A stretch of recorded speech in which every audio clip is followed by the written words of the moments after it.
taking a critical look at the gaming news of the week. This is Augmented Reality, presented by the Triple S League. What is up, everybody? Welcome to the Augmented Reality Podcast, your source for news, leaks, and insights about games and the gaming industry. It is July the 24th, 2019. This is the Wednesday edition of the show, the Wednesday evening edition. Welcome to everybody who is already active in the live chat. Niv Ozzy, Adam Martin, Ensign Barker, Tarika Winnigan, Ghost Fixer, Manny Calvera, and Hexcelerate, and a bunch of others of you as well. Welcome. We're glad to see everybody who piles into the live chat even before we start the show. Always exciting to see. Glad you guys are hyped for this podcast. We really enjoy providing it for you. I'm here as always with Cybsidian, and I have a burning question for you. Which is your favorite digit of pi?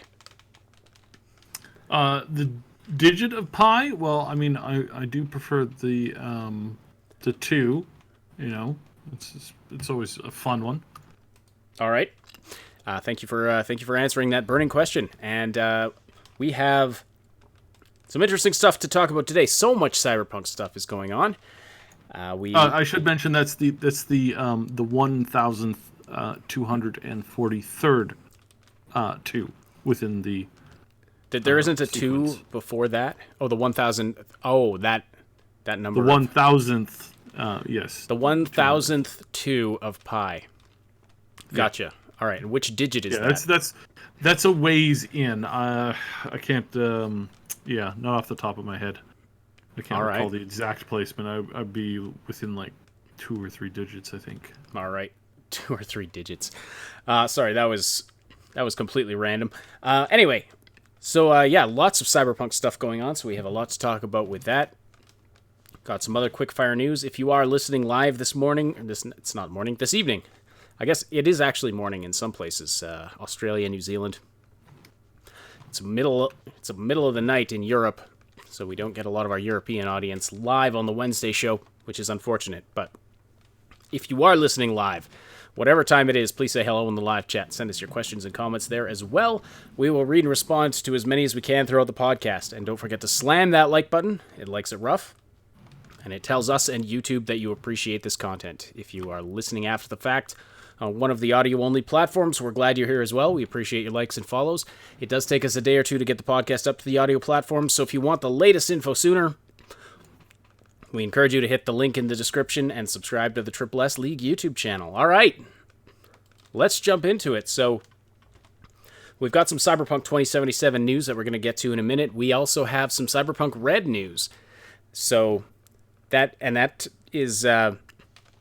This could be exciting stuff, even if you're not a tabletop game player. If you are a fan of Cyberpunk 2077, if you're looking forward to that game, Cyberpunk Red could be considered a prequel game, and it has lore that ties heavily into Cyberpunk 2077. They're both in the same timeline. So we have been given advanced access to the Cyberpunk Red Jumpstart Kit, and we are busily putting together a series of videos that we're calling Unpacking Cyberpunk Red. And we are going to be diving into as much as we can with it, quite frankly. Everything that we're able to bring you out of that, all of the interesting information, especially everything that relates to Cyberpunk 2077, which, I mean, most of it does. But, I mean, there are obviously some differences, because, I mean, with Cyberpunk 2077 being a video game, it doesn't operate exactly like a tabletop game. But as far as lore and as far as a lot of what you find in the world, there is a lot of crossover, a lot of similarities. And so we're going to be talking about that. Got some quick fire stories to get to right off the bat, though. So, loot boxes, of course, everyone's favorite topic. There's been some buzz over the past couple days because it's been officially decided that loot boxes are not considered gambling in the UK. But not all of the reporting on this has contained all of the information that is relevant. Some of it just stops right there without explaining the actual full situation. And what the full situation is... It's almost as if people are slightly misleading. Well, I mean, I don't know if it's being misleading or if it's just stuff is being left out, but the reason that loot boxes are not illegal or not considered gambling right now is because of the current legal definition of gambling in the UK, which only applies to things that can actually be cashed out for real money.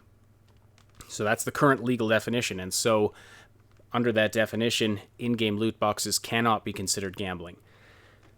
So the question becomes, now it's been made clear though that the government there is keeping an eye on this, and the activities of game companies are of interest to the Gambling Commission in the UK. And it's possible that the definition of gambling could be changed. Now, of course, that could have far-reaching implications that aren't immediately apparent. So, well, I mean, we'll have to see. We'll keep an eye on that situation as we go. But that's the situation there. It's not that the UK is just being lazy or bowing to corporate pressure. The reason that they aren't calling it gambling, whereas other countries like Belgium are calling it gambling, is because they have different definitions of what gambling is, and they can only go with those legal definitions. So that's the situation there. If you want more information about that, I recommend checking out Bellular News. He did a great video on that that I believe was released today. So he did a good deep dive into that story, and since he is based in the UK, that it's definitely something that's relevant in that he cares about and is keeping an eye on. All right. There was a rumor going around that Jason Blundell was fired from Treyarch, which is the developer behind Black Ops 4, I believe, Call of Duty Black Ops 4. This rumor has been denied by Activision, and apparently Jason Blundell continues to direct the zombies experience for Black Ops 4. So if you're hearing that in the news or anywhere online, it's a rumor that's been spreading. I've seen several YouTube video titles about it, but Activision has officially dispelled that rumor. Apparently Jason Blundell is still working there, and everything is just fine. All right. Speaking of Black Ops 4, though, have you ever wondered what it would cost to collect every in-game item that's available in a game like that? A lot of money. Yeah, well, YouTuber E. coli Espresso, which is, wow, what a name. But anyway, a YouTuber got curious and decided to tally up the cost of every item in the black market shop, which is basically the cash shop for Call of Duty Black Ops 4. And the total cost came out to $1,324.28. It's almost as much as the Trains game, which is ridiculous. Now yeah. And that is only stuff you can directly purchase. That does not include Reserve Crate purchases, which are their loot boxes, which have other items. Now, he went into the cost of that as well, and it was much, much higher. He did some calculations about, what if you get no duplicate items, how much would it cost to collect all of the loot crate items? And the cost was astronomical as well.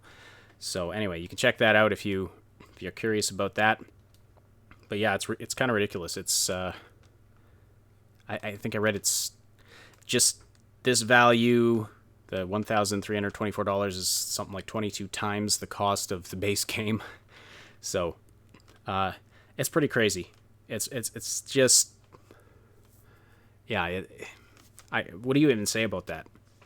It's pretty insane. Well, it's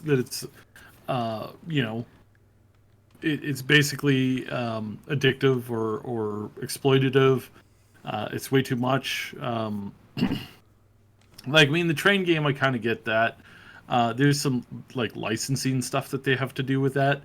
And I don't think there's very many people who are actually going out to get all the train collectors, to which I'm actually kind of a little bit familiar with. My dad really, really enjoyed like model trains and stuff like that when he was younger, and he always wanted to have this huge basement just covered in this gigantic like train table thing, and just have like, you know, miles of tracks and all these different kinds of trains. And it's been a really expensive collector's thing for a very, very long time. Like model trains and train collection has been going on for, I want to say like almost 80 years or more. It's seriously something that is pretty broad, and it's not just here in North America. It's Japan has a huge train collecting fan base. India as well. There's a whole bunch of other countries all over the place that have huge, big groups of people who are really into it. So that one, I mean, I can give that a pass. Except it's you're talking about a train video game. Yeah, it's the train video game. It's in Steam, and it's got like the most amount of DLC that you can collect, I think, on Steam. It's ridiculous. It's something absolutely insane.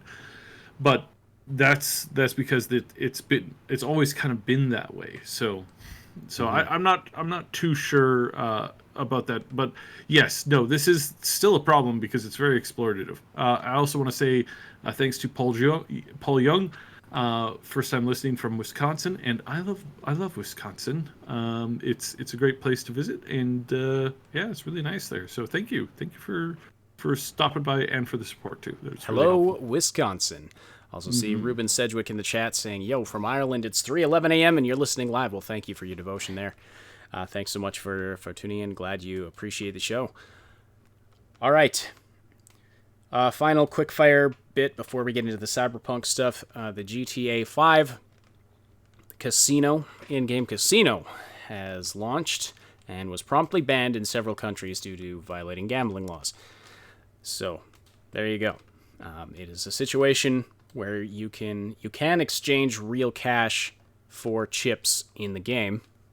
And I don't know if that's a function of the casino itself, or if it's just something you do through their in-game shop. You can buy, you know, the in-game money or whatever, but apparently it cannot be exchanged back. So since you can't cash it out, I'm guessing it's not, I don't know if it's technically going to be considered gambling in, for example, the UK. But in some countries it's been outright banned for violating gambling laws. Anyway, that's all of the brain power I'm willing to devote to that tonight. So let's talk about more interesting things. Cyberpunk 2077 and Cyberpunk Red. We've got some exciting news about both of those things, so definitely stay tuned for all of that. Okay, so Cyberpunk 2077, first of all, it's been confirmed that there are no pre-order bonuses. If you pre-order the game, or if you buy the game on release day, or you buy it 2 years after the release, you get exactly the same in-game content. Everybody gets exactly the same in-game content. This was confirmed again by the Cyberpunk 2077 Facebook account, responding to someone who sent in a question. So that's quite a vault of information. That Facebook account is always giving good responses to questions, and so yeah, you want your questions about Cyberpunk 2077 answered, definitely try messaging their official Facebook account. You may get a response, and then you can post it on Reddit and get famous. But anyway, so this Facebook user asked, are there pre-order bonuses on PS4, like in-game bonuses, like armor, money, and guns? And the Cyberpunk account responded, no, we don't do that. Every person that buys the game gets exactly the same in-game content, no matter if they buy it in pre-orders, on release date, or 2 years later. So, what are your thoughts on that? Do you think there should be pre-order bonuses for people who pre-order, or do you think it's better that they just give everybody the same thing? Yep. I'm solidly with cdpr on this. I think the whole pre-order fiasco has hit a zenith of insanity and stupidity. I mean, like, we had to have a chart to showcase how and what items you could get or you needed to get from which retailer at what point, for pre-ordering what thing, for collecting what object for Anthem and I think even Division 2, and in the past few years, I can recall half a dozen MMOs, half a dozen shooters, half a dozen other games, RPGs, where it's like, there was one point where I went to a Best Buy, a GameStop, or EB Games, depending on where you're at, a Walmart, Amazon, and I think some other online thing. And I had to put down $5 on every one of those places to do a pre-order in order to get a copy of the pre-order code. And then I wasn't able to collect the $5 back from some of those places when I then canceled my pre-orders and just got a single copy in one place, but then had to get another collector's edition from another place because they came with special codes within the boxes, and I had to choose which ones of those that I wanted, and I managed to get as many of the codes as I could. That's insanity, and it's stupid, and it's moronic, and I understand why it's there. Which part is insane? The part where they had every part different pre-order bonuses at different stores, or the fact that you actually did that and went and pre-ordered it at various places? Yeah, no, and it's not. I mean, this has been, a lot of companies have done this. A lot of our favorite companies have done this, and I'm glad that CDPR is finally saying, you know what, this is all a little bit silly and ridiculous, and we're not going to sponsor this kind of maniacal, insane behavior, because one of two things happen: either all of this stuff is eventually unlocked by somebody who just has a code generator or a mod, or the items are locked and you never ever see them again. And it's only held by a very small handful of people, and 6 or 7 years after the game is out and somebody else is playing it, they don't have any way, shape, or form to get access to those things. And some of those things are kind of important, others are not, and it's just kind of ridiculous. So yeah, I think at this point it's basically insane. I think it's about time that we backed off of this behavior and said, no, this is not good. This is not valuable. There's no inherent value in this idea. It's just garbage. So, well, I agree. Yeah. And what we're seeing is people are pre-ordering just because they want this game, just because they want to support CD Projekt. Yeah, and that is worthwhile in its own accord, and that should be part of the support that these companies generate, because they do make money off of that. It's not just the money you're putting in; it's the fact that the money goes into a kind of a holding account, which then generates them interest. If I were to say, if I were to collect, $10 million and set up an account where it makes, a guaranteed interest of 5%, and then just leave that there for, I don't know, a year.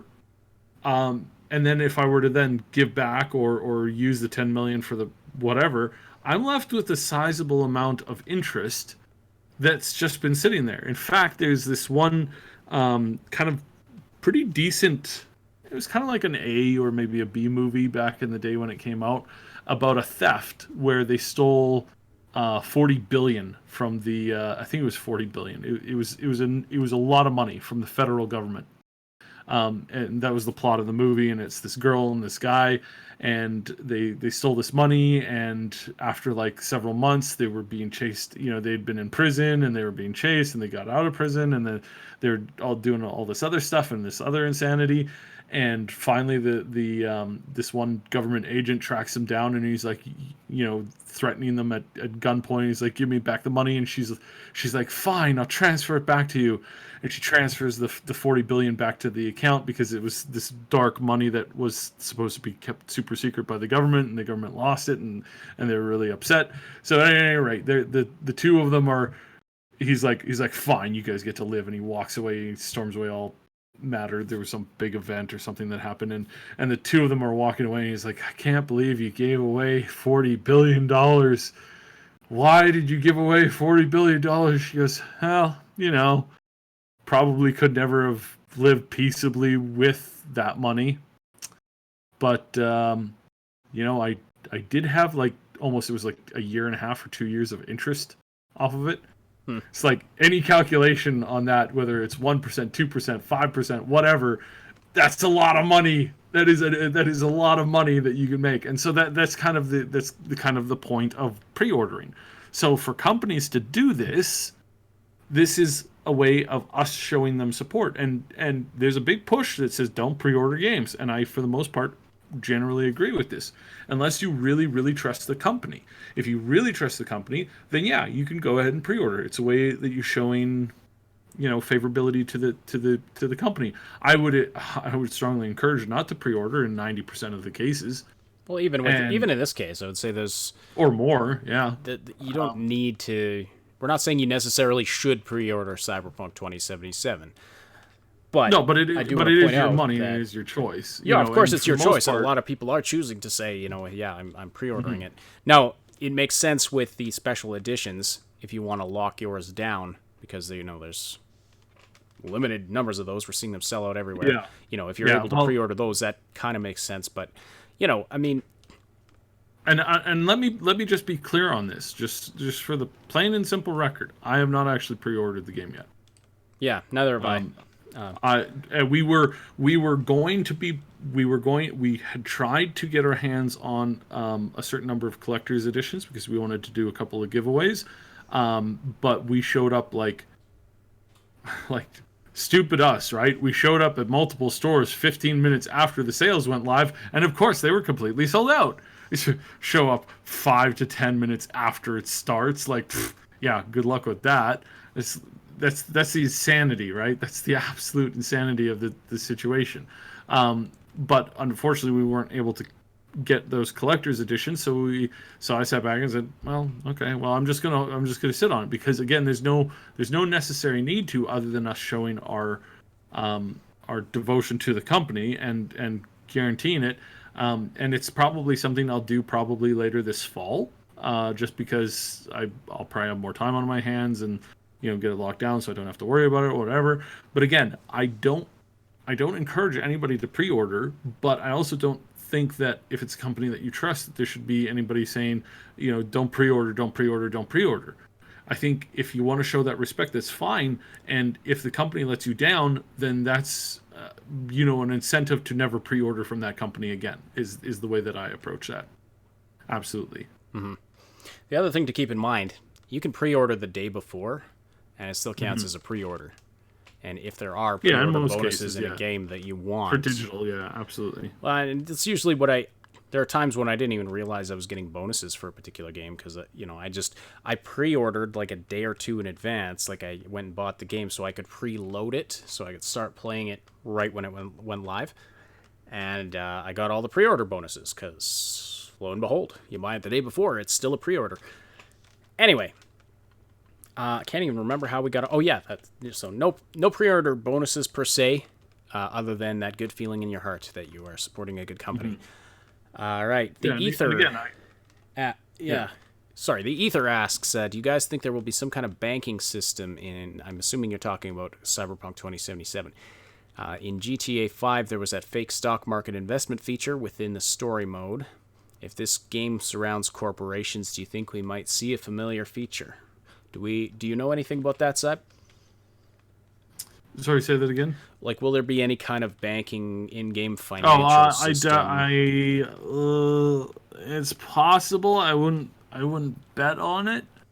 I mean, I think the game is not going to work on like you're picking up credits and you're putting credits into your pocket and you have 2.5 million credits in your pocket. Like, obviously, that doesn't work. It's just video game logic, right? You don't necessarily have to run to the bank, but I think in the game, obviously, you're going to have like a bank account that the stuff just gets transferred to and from. Obviously, I think that's probably... Or maybe like they can put credits on like plastic chips. So I mean, maybe you'll just carry them all with you. Unless you have a system of the game that is tied to money, bank, debt, and borrowing. Unless you actually have that system involved in the game, and I do play a fair number of games where that's actually involved, and it's like you can borrow money, but then if you don't pay money by a certain point, then you're going to get hunted down, or you're going to get, lots of bad things are going to happen to you. Our stream just hiccuped there. Oh, a little bit of hiccup in the YouTubes, yeah, and that's great. Okay, sorry about that. We had a technical blip there. If the stream cut out for a second there, that I don't know what caused that, but it was only a minor blip on my end. So, anyways, okay.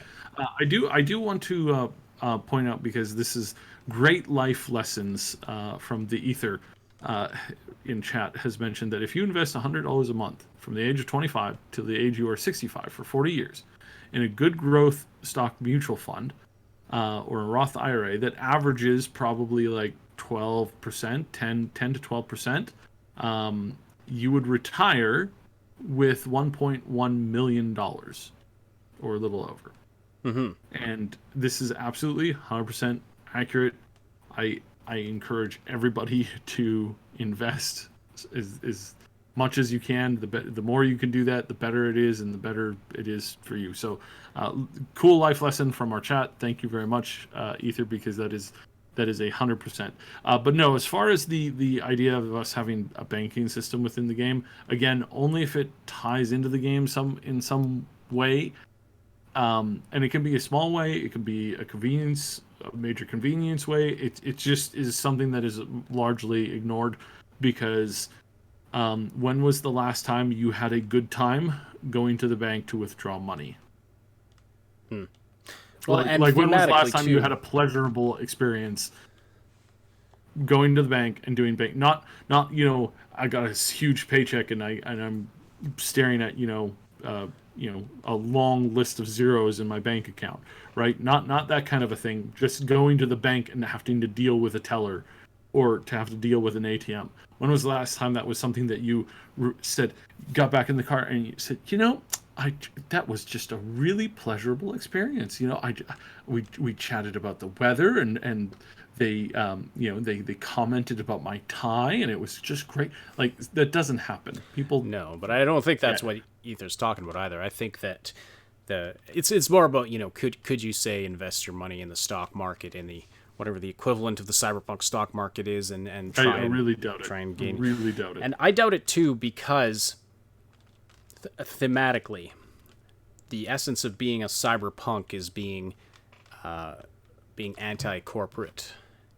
It's about being, it's about that high-tech low life. It's not about being a rich dude with a lot of money. Now, there are rich people in the world, but that's not the essence of the type of character that you'd be playing in the game. Now, will they allow you to go that way? Will they allow you to become a corporate snob? I mean, I don't know. That's supposed to...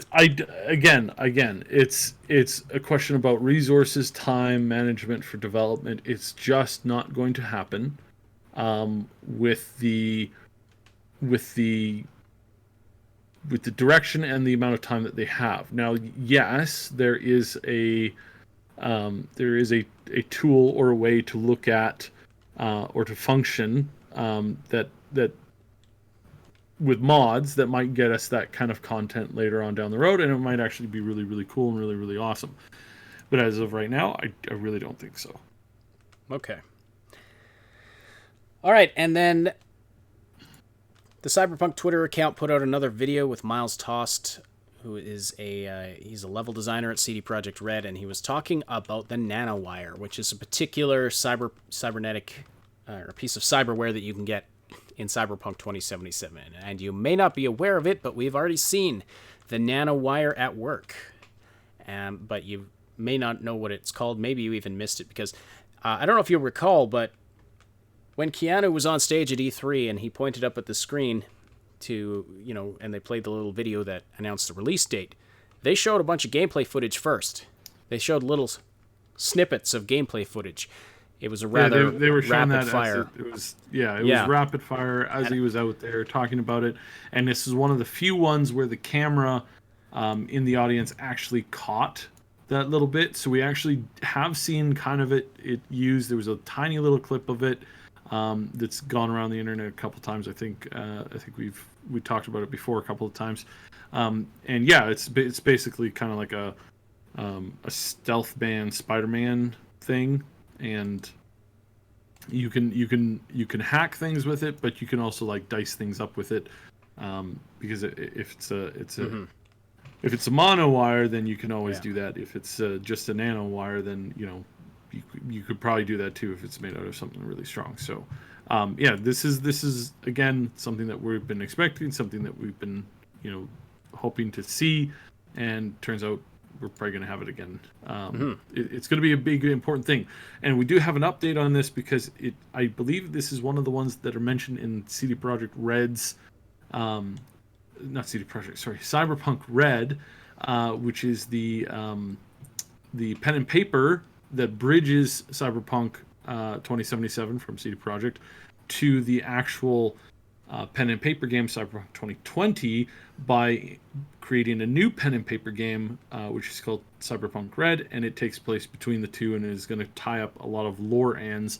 And we're going to have a big video on this, on the lore, coming out after the embargo drops, but we're also going to kind of have some stuff before that hits. We're going to have some other stuff to talk about with that, which we may get into here. So, well, we can talk about it a little bit. It is definitely it's been an interesting thing to look through. As I mentioned, we got advanced access to the digital version of the Jumpstart Kit, and I'll explain what that is in a sec. But just going quickly back to the nanowire thing, it's an implant that you get in your arm or your wrist that you can pull out, and you can use it to jack into computers to do hacking and net running. But it's also a weapon. You can use it as a strangulation wire, or you can also use it as like this electric whip thing that basically can slice things up. So really interesting, versatile piece of equipment there. And it says in the explanation of it, Miles Tost says that it enables you to quick hack enemies and hack them from a distance. And now I'm not sure how exactly you accomplish that. Does that mean you jack into like a port and that lets you hack the enemies that are in the area, or does it do remote hacking? You hack. So you attach the nanowire to something, and then you can hack that something. Right. But then how do you hack the enemies from a distance? You attach the nanowire to them. And then what? You like back off and you have this string that is connecting you to the guy you're hacking. That's in the video that we saw at E3. So you sneak up, you shoot it into somebody, and then you can proceed to hack them from that from the connection that you've made, because there's very limited wireless technology in the world of Cyberpunk. There's very limited wireless technology. Everything that has a system, if you have a pet or if you have a robot or something like that, it has to have its own onboard everything. You cannot rely on the Wi-Fi, and you cannot rely on radio control. You have to the thing has to have a list of commands, otherwise it'll just be taken over and destroyed by the constant internet that's trying to access stuff wirelessly. That's the remnants of the old internet. It's why the old internet, the internet we have, doesn't exist in the future of Cyberpunk 2077. So you always have to have a physical connection to hack into things. Yes, actually, that's an interesting bit of lore info, and I think that adds an interesting dynamic to the world. They did have like a global network, like the internet, but it got destroyed basically. Like it's still there, but it's a dangerous place full of viruses and malware and vicious things, because you actually you jack into the network, your mind is basically in the network, right? So and then there was this firewall, I can't remember what it's called, but blocking off this old network from local networks. So you do have local networks like in buildings and things, but you don't have like a global network like the internet. All right. So Cyberpunk Red, as Cyb mentioned, is is a pen and paper game. It is going to be released on a very familiar release date, which is when it's ready. But the Cyberpunk Red Jumpstart Kit is going to be available starting August 1st. So that is a kit that it's basically a fully playable version of the game that includes a rule book. It includes character sheets. It includes all the instructions you need. It's got a big lore book, an info book about the world, and it's also got a full campaign you can play. Plus, it's got a smattering of other short campaigns that you can play.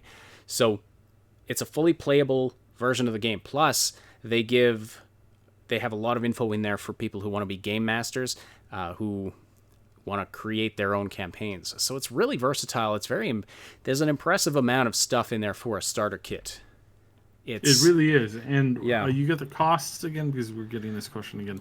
What's the cost? The cost. So the digital version, and then there's a physical. Yeah. So the digital version is $15 US, and that comes with PDFs of all of everything. And if you want to print it, of course, you have to print it yourself. But it does come with it comes with some playable maps, like some combat maps, if you want to use those, as well as the character tokens that you can print out. But I guess you could print them on cardstock. Printing them on paper would be pretty flimsy. But anyway, yeah. So the digital version is $15. But you have to print everything yourself. The physical version, is $30, and it won't be it'll be shipping out to stores after August 1st.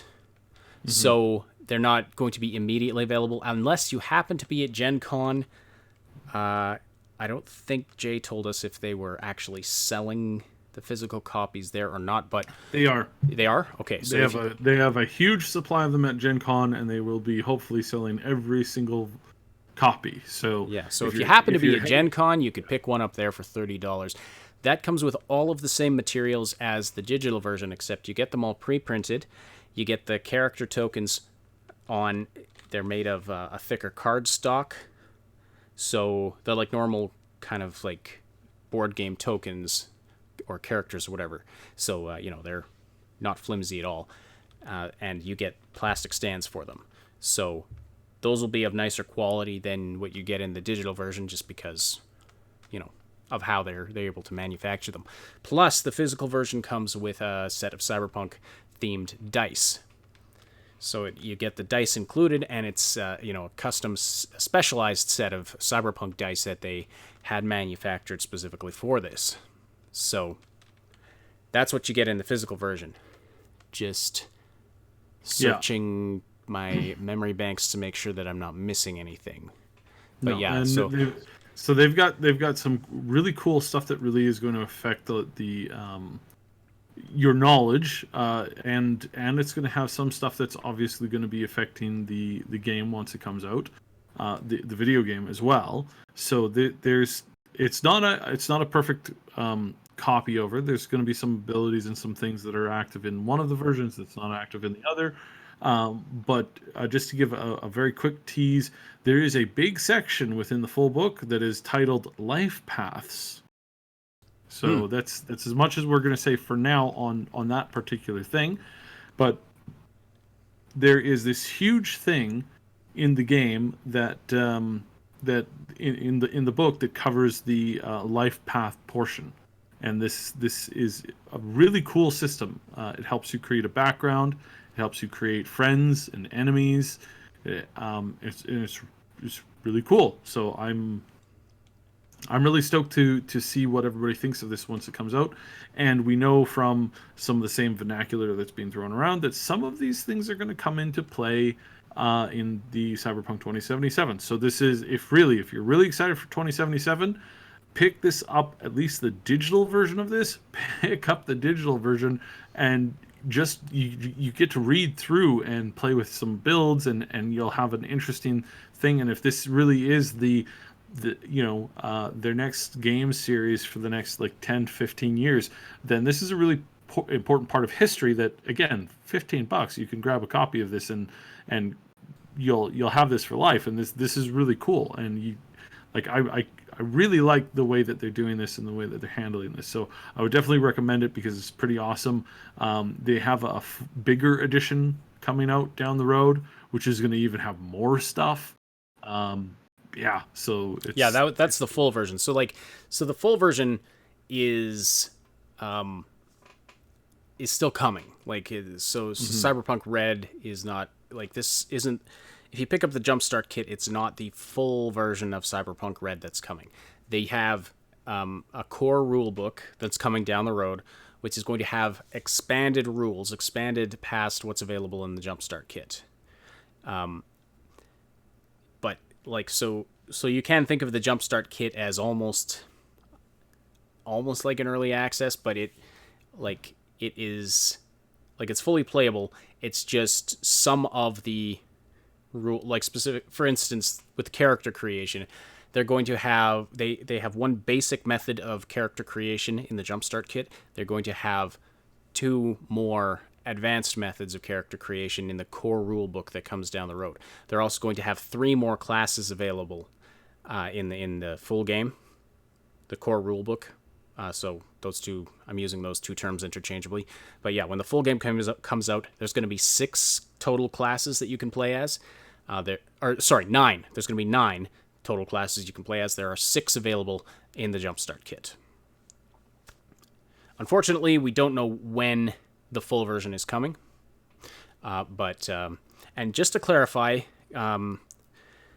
when I say the full version, I'm not talking about the physical version of the Jumpstart Kit. I'm talking about something completely different that's coming in the future. We don't know when. The physical version of the Jumpstart Kit is the same as the digital version of the Jumpstart Kit, except the physical version comes with pre-printed character tokens on the cardstock, like I said, and it comes with dice. So there you go. All right, so hopefully that's sorry, some funny comments in the chat here.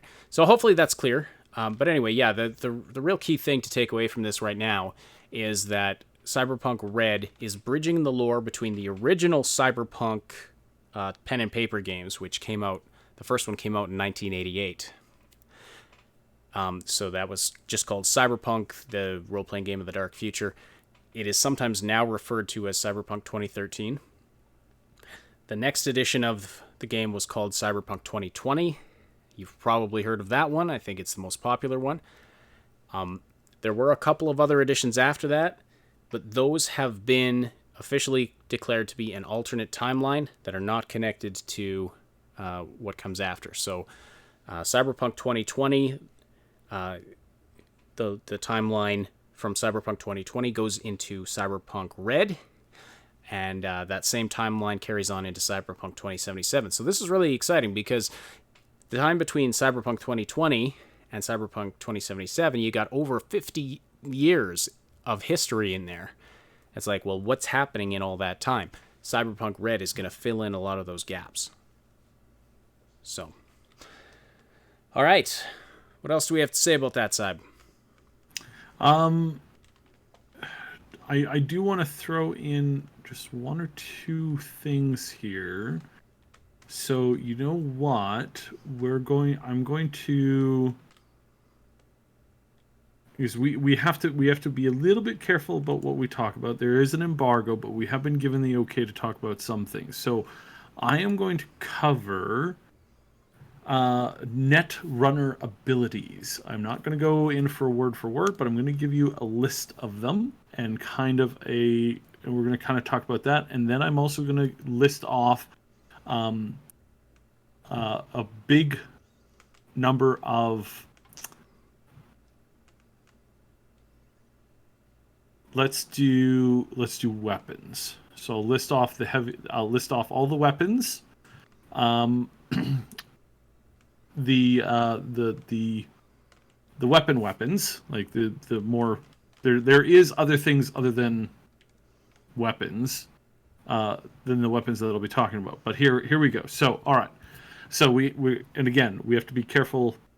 Can't give too much of this stuff away. because there is still the embargo up, but we've been given the okay to talk about some of this stuff. So here we go. So Netrunner abilities. We're going to have a scanner, which is going to do such things as scan.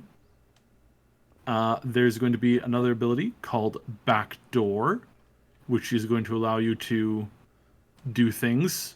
No, wait, I don't want to leave that open-ended like that. This is you got to explain them a little bit. This is password related. Well, the scanner, I mean, is not really needing very much explaining. Scanner scans things, right? Yeah. Yeah. The Netrunner ability of backdooring is going to be ways to get around things that require certain passwords. So yeah, we'll do that. Pathfinder is another ability that the Netrunners have, and Pathfinder will be revealing certain things on the map, or will give the GM the ability to add some extra information into the scene. It's basically kind of like the it's not quite the same as scanner, but it's a little bit different. Like it allows you to locate things. Is that how it works? It'll rather than just scanning. No. This is tied. This is tied to the map. This is tied to the map system. Right. It lets you locate things on the map. Yeah. Well, no. Because again, this is net running abilities. So this has just as much to do with hopping into the net as it is with real life stuff.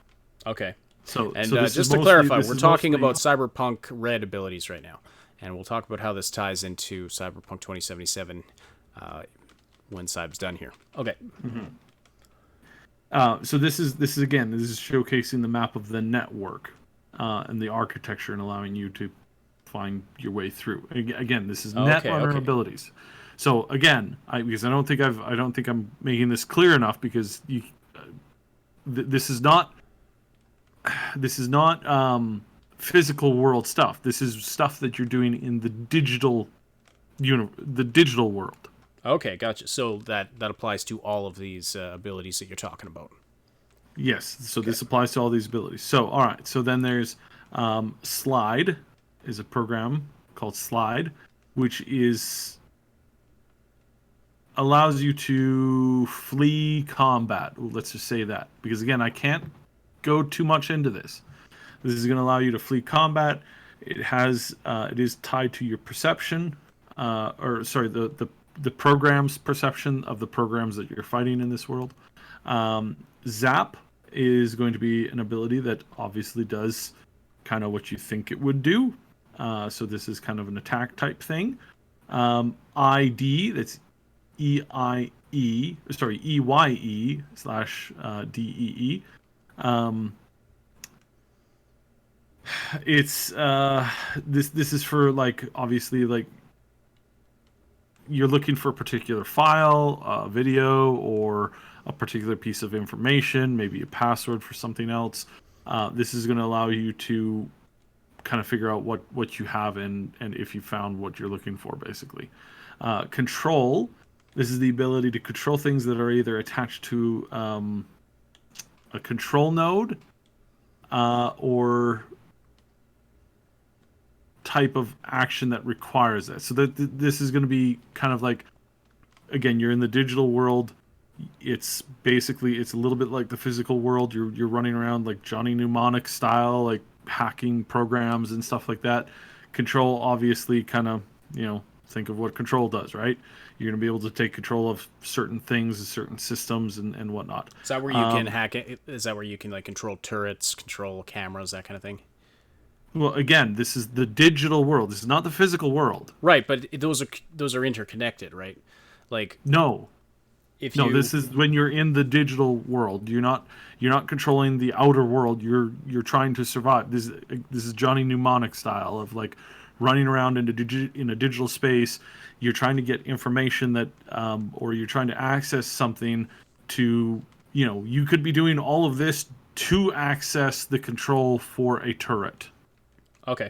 But you're not controlling a turret from inside the digital space, controlling it for a couple of rounds within combat, and then you're hopping out again. This is not what this is. This is you're going in, you're doing your thing, and then you're fighting programs, and then you're out again. And it's no, I think you're still thinking more like a generic shooter kind of thing. Well, I wasn't sure if you're. I mean, I get what you're talking about with where you're in this cyberspace. You're in this virtual representation of the network that you're in. That's the whole concept of net running.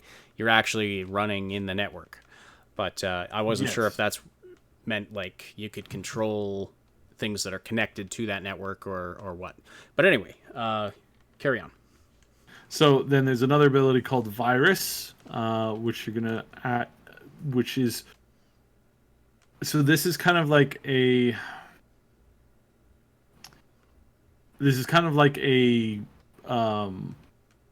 So once you've hacked through the area and you've gotten what you want in this digital world and you're about to pull out, you can leave behind a little virus that will do certain things, and it will probably be pretty funny. And then you also have the ability to cloak, which is going to hide traces of yourself within the system that you've been hacking. So again, once again, you can probably sneak in and get around and be able to do a lot of this stuff without being caught. And so this is where these abilities are coming into play. So we're not allowed to read word for word, which is why I'm paraphrasing and why I'm not reading this exactly as is. This is of course is due to the embargo.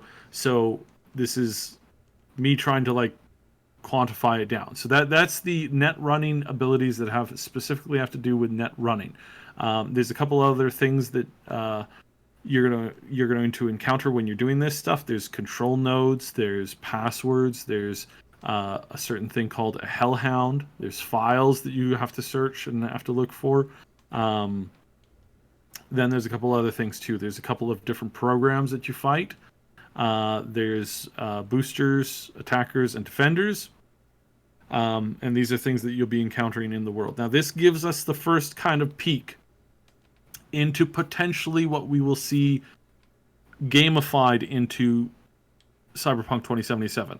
So again, because of the embargo, we're limited in what we can kind of go into here. But I'm just giving you guys what we can give you. So let's go into the physical world, and we'll cover some of the physical world stuff. So armor is there's going to be leather, Kevlar, bodysuits, light armor jacks, and heavy armor jacks. And they each have a level of stopping power for weapons that's going to basically cut off a certain amount of damage. So that's really cool. I'm going to give you guys the list of the weapons that are in the game. So here we go. Here's the list of weapons that are in the game for Cyberpunk Red. This is going to obviously, most of this is also going to be able to be transferred over to 77.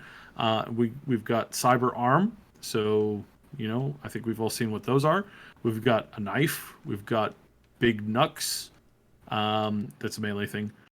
We've got medium pistol, medium SMG. We've got rippers, slice and dicers, heavy pistols, very heavy pistols, assault rifles, shotguns, missile launchers, and C9 explosive packs. So yeah, so that's not covering each weapon by name. That's covering the. Those are all the categories of weapons. Yeah, those are the categories of weapons. There's a lot of melees in that. There's a significant number of melee things in there. That's 5 total from what I just read off. There's a couple of, obviously, the assault and the SMG are going to be automatic fire. Then there's some explosive weapons in there too. So yeah, very interesting. Now you're looking at a part of the manual that I haven't really had a chance to dive into yet. Now we know that in 2077 there's going to be extensive weapon modifications. Does it talk about weapon modifications in the red manual? No, not in this at the moment. So we'll kind of leave that as is.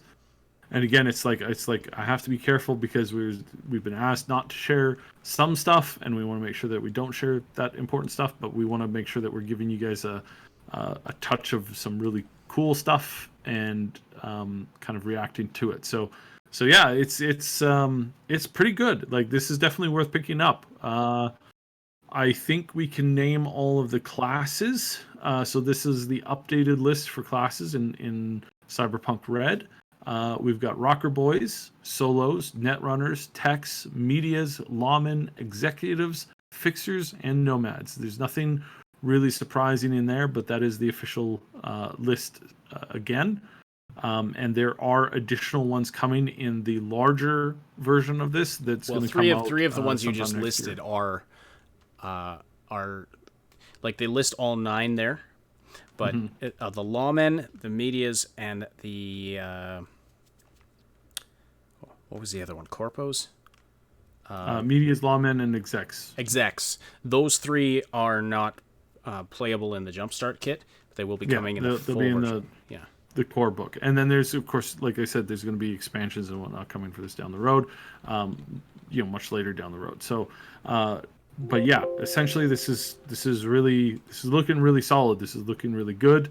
We can expect to see a ton more of this stuff. Let's see, what else can I go through here? Let's talk skills. So again, can't mention too much in depth, so I'm just going to hit some of these names because y'all be very interested in some of this. So under skills, your character is going to have a number of skills. We love skills. Fallout skill trees, love it. Really miss it in the newer game. Kind of wish that they would return to that RPG route. But let's just go over some of the skills here, because this is going to be really interesting. So we have fighting skills, ranged weapon skills, awareness skills, control skills, body skills, social skills, technique skills, performance skills, and education skills. So under the basic skills, we're going to have fighting skills. So there's going to be brawling, evasion, melee weapons. Under ranged weapon skills, we're going to have marksmanship. Under awareness skills, we're going to have concentration, perception, tracking. Under control skills, we're going to have driving. We're going to have, under body skills, we're going to have athletics and stealth. Under social skills, we're going to have bribery, conversation, human perception, interrogation, persuasion. Under technique skills, we're going to have basic tech, cyber tech, first aid. Under performance skills, we're going to have play instrument skills. Under education skills, we're going to have education and local expert. So yeah, this is, and again, there's information attached to each of these, which of course, obviously, we can't get into right now. But it's it's looking really, really good. We have, sure, let's do this. So a lot of people are wondering about the stats that you're going to be putting stuff into. So you're going to have. I'm going to open up the other page with this one. Let me just make sure that I've got this all right. But yeah, it's and again, it's like I'm trying not to, because I'm looking at a bunch of stuff right now that I would love to just rattle on about, but not allowed to do that, not yet. Paul Young is wondering, are we able to pre-order the Cyberpunk Red Jumpstart Kit? And I've just been doing some looking here. I don't see it anywhere on any official sites, including like the site where they sell the digital version. It's not listed up there yet. No, it's not in the store on our Talsorian. It's not on our Talsorian's store. Now, I did find it on another third-party website where you can pre-order the Jumpstart Kit, but I don't know if I trust that.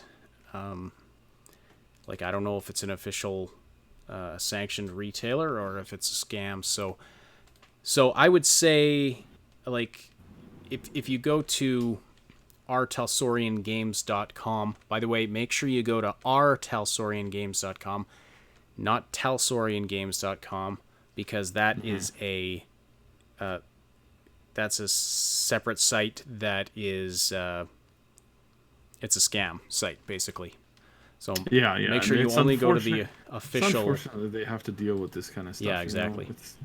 I was remarking today with I think it was a coworker. It was just it's absolutely unbelievable what you have to deal with these days when setting this stuff up. It's like it's absolutely mental. So anyway, I can't if you.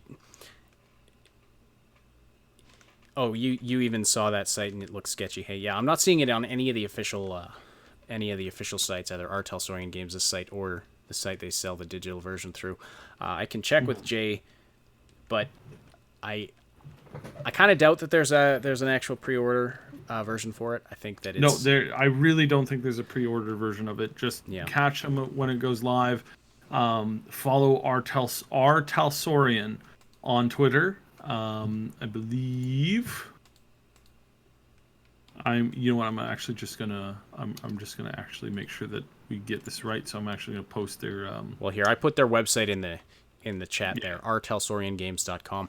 But you can that follow website, them on I'm sure you can find their Twitter handle through there. I'm gonna post this in the chat as well, and this is their official Twitter handle. And if you pay attention to them there, they will catch this, and they will absolutely 100% be posting when the game goes up for sale. So make sure you grab this. So all right, one more thing before we one more thing here. I'm going to read off the stats that you're going to be putting stat points into. So we have int, which I'm pretty sure is intelligence. We have ref, which I'm pretty sure is reflexes. We have dex, which I'm pretty sure is dexterity. Tech, which is for tech, obviously. We have cool, will, luck, move, body, and EMP. And EMP is empathy. Empathy, yeah, and that's the empathy points. Yeah, so that's the list of stats that you're going to be like putting that into. Some of these stats, for example, like luck, you can put luck at 0 if you wish. So it's not like other games where you have to have at least a 1 or a 5 or a 3, or you're limited to how low you can go. In this one, you can put some of these traits at 0. So lots of things to discover in the book. I can't even like go through and explain everything like in absolute pure, like from a point of pure understanding it, because we only got this very, very, very recently, and we're doing our best to kind of go through the whole thing. And there's a lot here. There's a ton of stuff here in the digital version. We will have an unboxing of the physical version as soon as we're allowed to. We will be putting that up. And it's going to be pretty cool to go through that and to kind of go through what is all contained in that. And yeah, really, really encourage people to get this, because again, this is going to have a lot of references and is going to be setting the groundwork for a lot of stuff that's going to be happening in 77. There is a ton of stuff lore-wise that is in this, and I am so excited to get into this. I am so excited to kind of go through this and start talking with people.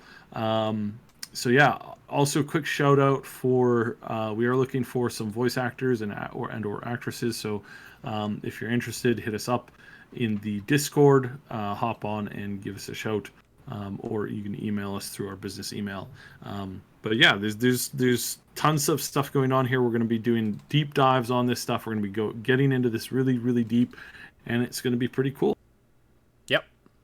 And I think another important thing to keep in mind is that like our Talsorian Games, which is publishing the tabletop Cyberpunk games, has been forever. They're working super closely with CD Projekt Red. Mm-hmm. Like they want these games to be all one universe, one tightly knit together unit. So the lore is going to cross over, I'm sure, as much as possible as much as can translate from the tabletop version to the video game version is going to translate over. We don't have a full, not all of the classes, for example, are available in Cyberpunk 2077 that are playable in the tabletop version. But, the basics, like everything that does translate over into a video game format is there. And if you have any doubt that they're working closely together, well, the CD Projekt Red company logo is on the Jumpstart Kit rulebook. Yes, absolutely. So, and again, so sorry about being kind of a tease with this stuff. We of course we want to give you guys all the info that we can, but we do need to run a lot of this stuff past Talsorian, and we don't want to step on any toes. And of course we want to be respectful of that, because again, this has not been fully released. So yes. So I can't remember if I mentioned this earlier though, but earlier today I put out an introduction video about the Jumpstart Kit, and in there I do kind of a virtual unboxing of the digital version, but also it's a general overview of exactly what Cyberpunk Red is. So check that out if you're interested. It's just over 6 minutes long, and it's a pretty concise intro to it, and it's the first video in our Unpacking Cyberpunk Red series. There's going to be lots more coming over the coming days, both before and after the release of the Jumpstart Kit. So I think that's about all we have for today. We love seeing everybody so active in the live chat. If you want to keep the conversation going after the live broadcast, please join our Discord community. You can find the link in the description below. It's a place where you can talk to us and other folks who are in our community who love to talk about all the same things we love to talk about. So click the link below to join. Be sure to say hi to us in the welcome channel. Also, thank you so much for supporting this show, for the great conversation in the chat, and especially to our Patreon supporters, Shannon Vega, Old Man Manson, Evolution, and our 2 anonymous supporters. Before you leave, move on to the next video, or close the tab, please slam that like button. Tell YouTube you appreciate this content. Also, subscribe to catch all future content. And if you're listening after the fact, leave a comment below. That kind of interaction really helps the algorithm realize that this is good video that should be shared. Alright, if you're listening after the fact on one of the audio-only platforms, we thank you for your interactions there as well. And feel free to join us on Wednesday nights and Saturday mornings for the live show on YouTube, where you can interact with us and other listeners and be part of the discussion. The Augmented Reality Podcast is a presentation of the Triple S League. Check out our YouTube channel for game guides, reviews, comedy, news updates, and tons more quality gaming content. On behalf of Subsidian, my name is Asheninity. Thank you all so much for listening, and we will talk to you very soon.